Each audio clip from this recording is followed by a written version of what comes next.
विवाहाची रेशीमगाठ रिया आणि आशिषचा विवाह खूपच थाटामाटात पार पडला होता। आशिष आपल्या बेडरूममध्ये उत्साहाने दाखल झाला, पण रियाची स्थिती पाहून आशिष काळजीत पडला। रिया खिडकीतून बाहेर पाहत होती, पण तिचे पाणावलेले डोळे आशिषच्या नजरेतून सुटले नाही।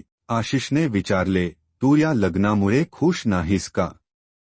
पाठवणी करून 4 तास उलटले, तरीही तू रडतेस। रियाने मान झुकवली, असं काही नाहीये, सहजच डोळ्यात पाणी आले, रियाने उत्तर दिले। आशिषने रियाच्या दोन्ही खांद्यांवर हात ठेवून तिला आश्वासित केले, तू आजपासून अग्निहोत्री घराण्याची सून आहेस आणि माझी बायको आहेस। तू विचार करण्याआधीच तुझ्या गरजा पूर्ण केल्या जातील। जस्ट रिलॅक्स बेबी, आता शांतपणे झोप, उद्या बोलू। दुसऱ्या दिवशी घरात पूजा होती। सर्वजण रियाच्या मागे पुढे करत होते, पण रियाचं लक्ष दुसरीकडेच होतं। पूजेच्या वेळी तिला पुन्हा पुन्हा हटकले जात होते। संपूर्ण दिवस ती अबोलच होती। आशिष तिच्या वागण्यामुळे काळजीत पडला होता। रात्रीच्या वेळी आशिष बेडरूममध्ये आला। रिया आरशासमोर बसली होती। आशिष तिच्या मागे उभा राहून तिच्या सौंदर्याची स्तुती करू लागला। आशिष रियाच्या जवळ जाण्याचा प्रयत्न करत होता, पण रियाकडून कोणताही प्रतिसाद मिळत नव्हता। काय प्रॉब्लेम आहे? मी तुझ्याशी बोलतोय आणि तू दुसराच विचार करतेस, आशिष वरच्या आवाजात ओरडू लागला। रिया आशिषच्या अशा वागण्याने घाबरली आणि तशीच बसून राहिली। आशिष रात्री 12 वाजता पायीच बंगल्याबाहेर निघून गेला। तिसऱ्या दिवशी रियाचा भाऊ आणि तिच्या माहेरहून एक नोकर संतोष रियाला भेटायला आले। संतोषने गुपचूप रियाला एक पाकिट बेडरूममध्ये जाऊन दिले। रियाने भाऊ सासरहून निघून जाताच पाकिट उघडले आणि अधीरपणे त्यात ठेवलेल्या तिच्या प्रियकर सारंगच्या चिठ्ठ्या वाचू लागली। रिया चिठ्ठ्या वाचत होती आणि बेडच्या खाली टाकत होती। इतक्यात आशिष खोलीत आला। आशिषने एक चिठ्ठी उचलली आणि वाचू लागला। आशिषच्या सर्व हकीकत लक्षात आली। आशिष केव्हा खोलीत आला हे रियाला कळलेच नाही, पण आशिषला चिठ्ठी वाचताना पाहून ती घाबरली। आशिषने रागाने 4 गोष्टी सुनावून रियाला घरातून निघून जायला सांगितले। रियाजवळ काहीही उत्तर नव्हते। रियाला आता आपल्या चुकीची जाणीव झाली होती।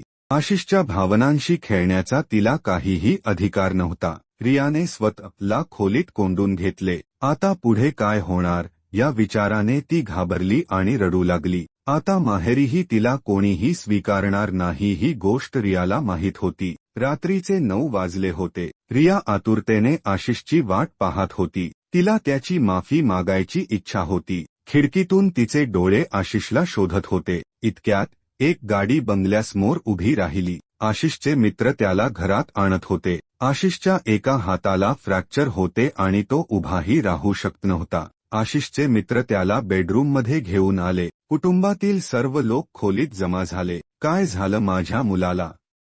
कोणीतरी सांगा, मला भीती वाटते, रियाची सासू आशिषच्या मित्रांना विचारत होती। काही नाही आई, बस एक छोटेसं ॲक्सिडेंट झालंय। आपल्या मुलाचं नवीन लग्न झालं होतं असं कधी बायकोच्या आठवणीने। आता या निमित्ताने या दोघांना सोबत राहता येईल। जे होतं ते चांगल्यासाठी होतं आई। काय चांगल्यासाठी होतं? माझ्या मुलाचा हात मोडलाय, त्याच्या पायाला जखमा झाल्या। रिया दुसरा शर्ट आण। किती रक्ताने माखले याचे शर्ट? हो आई। आशिषला तर रियाकडे पाहायचीही इच्छा नव्हती आणि रिया त्याच्या एका कटाक्षासाठी आसुसली होती। चला आता सर्व खाली चला, थोडेसे काम वहिनीलाही करू द्या। सर्वजण बेडरूममधून बाहेर निघून गेले। रिया शर्ट घेऊन आली, पण आशिषने रागाने तोंड फिरवले। अहो, माझ्याकडून मोठी चूक झाली। मला माहीत आहे, मी माफी मागण्याच्या लायकीची नाहीये, पण प्लीज मला माझी चूक सुधारण्याची संधी द्या। मला माफ करा। आता तुमच्याशिवाय मला या जगात कोणाचाही आधार नाहीये। तू लग्नापूर्वीच सर्व गोष्टी सांगितल्या असत्यास तर माझं आयुष्य बर्बाद झालं नसतं ना। काय बोलताय तुम्ही लोक? रिया, तू काही कामाची नाहीस। आण शर्ट इकडे, मलाच बदलावे लागेल। 1 कप आले घातलेली चहा घेऊन ये माझ्या मुलासाठी। दुसऱ्या दिवशी रिया पुन्हा शर्ट घेऊन आशिषच्या समोर उभी राहिली। तुला माझ्या मागे पुढे करण्याची काही गरज नाहीये। लवकर शर्ट बदल, तुला पाहायला शेजारी आलेत, आई आवाज देत होती। घाला ना प्लीज। रिया आशिषच्या जवळ जायला कचरत होती, पण आता तिला आपली चूक सुधारायची होती।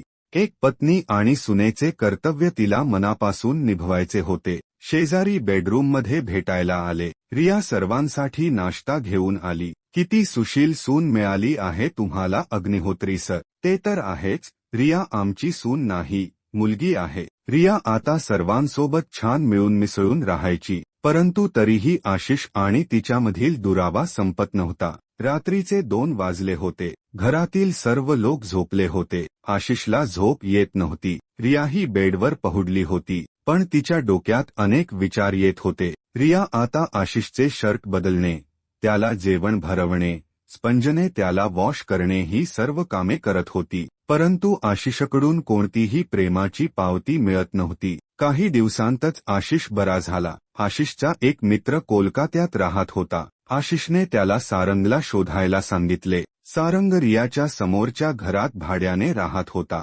आपल्या बिझनेससाठी तो काही दिवस दिल्लीला आला होता. पण रिया पुन्हा पुन्हा जेवण घेऊन त्याच्या घरी जात असे. रियाचे वडील रोज संध्याकाळी सारंगसोबत फिरायला जात असत. सारंगही काही ना काही बहाणा करून रियाच्या घरी येऊन बसत असे. सर्व काही नीट चालले होते. एके दिवशी सारंगने रियाच्या वडिलांच्या फोनवर मेसेज पाठवून रियाला मागणी घातली होती. सारंगचा मेसेज वाचून रियाच्या वडिलांनी सर्वप्रथम त्याला कॉलनीच्या बाहेर काढले आणि मग आपल्या जीवनातून. सारंग दुसऱ्या जातीचा होता, पण तो जर फॅमिली फ्रेंड बनू शकतो तर मग जावई का नाही.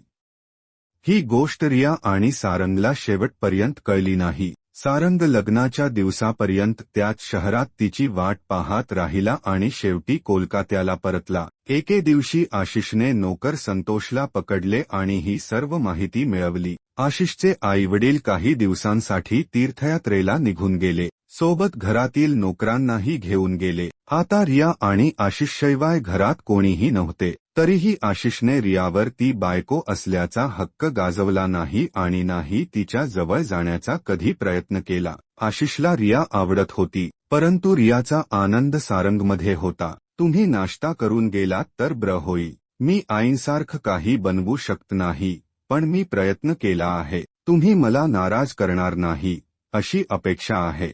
जरूर. रात्रीच्या जेवणासाठी मी तुमची वाट पाहीन. रिया आशिषचे मन जिंकण्याचा प्रयत्न करत होती. नशिबाने त्यांना जवळ येण्याची खूप संधी दिली, पण आशिषने नेहमी रियाला स्वतःपासून दूर ठेवले. रियाने लग्न करून एक चूक केली होती, पण आशिषला आता दुसरी चूक करायची नव्हती. एका आठवड्यानंतर आशिष रियाला घेऊन कोलकात्याला पोहोचला. कोलकात्याचे नाव ऐकताच रिया गोंधळात पडली. दोघंही एका हॉटेलमध्ये उतरले. आशिषने रियासाठी वेगळी खोली बुक केली. रात्रीचे 2 वाजले होते. रियाला काही कळत नव्हते. रिया आशिषशी बोलताना नेहमी घाबरत असे. त्याच्याशी नजरांजर करायची हिंमतही तिच्यात नव्हती. रात्रीचे 2 वाजले होते. रियाला झोप येत नव्हती. तिने आशिषच्या खोलीचा दरवाजा वाजवला. तू एवढ्या रात्री झोपली नाहीस का अजून? मी आत येऊ शकते का? आपण कोलकात्याला का आलोय? सारंगला भेटायला. तू सारंगसोबत जास्त खुश राहशील. मला काय हवंय याचा निर्णय तुम्ही कसा घेतलात? स्त्रियांचे निर्णय नेहमी पुरुषच का घेतात?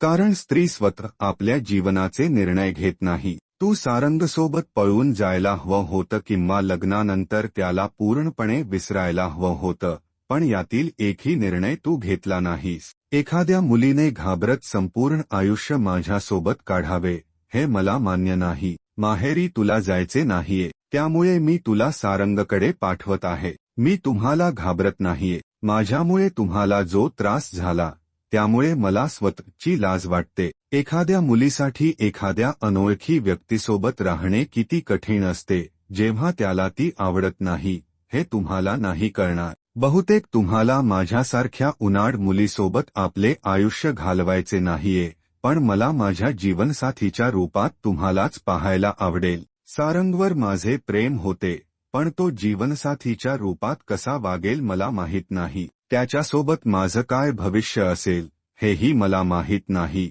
पण अग्निहोत्री कुटुंबासारखे कुटुंब मला दुसरे कुठलेही मिळणार नाही. तू पूर्ण शुद्धीत आहेस का? हो, मी आज पहिल्यांदा माझ्या मनातील गोष्ट तुमच्याशी बोलते. जर मी तुमच्यासोबत राहिले तर मला माझ्या माहेरचे प्रेमही मिळत राहील. नेहमी आपल्या इच्छेनुसारच सर्व आपल्या आयुष्यात घडावे हे आवश्यक नाही. माझ्या वडिलांनी मोठ्या विश्वासाने माझा हात आपल्या हातात दिला आहे आणि ते कधी चुकीचे ठरू शकत नाही या गोष्टीवर माझा विश्वास आहे. सारंग केवळ माझ्या घरासमोर राहत होता. त्याची फॅमिली, बिझनेस, मित्र याबाबत मला काहीही माहिती नाही. मला नाही ठाऊक की मी त्याच्यामागे एवढी वेडी का झाले होते. लग्न करण्यासाठी मुलाचे घराणे, उत्पन्नाची साधने या गोष्टीही महत्त्वाच्या असतात. तुमच्यासोबत राहिल्यानंतर तुमच्या चांगल्या गोष्टींनी माझे मन जिंकले आहे, त्यामुळे मला तुम्ही आवडू लागला आहात. याचा अर्थ आपल्याला आता पुन्हा दिल्लीला जावे लागेल. हो नक्कीच, मला मिसेस अग्निहोत्री बनल्याचा पूर्ण अभिमान आहे.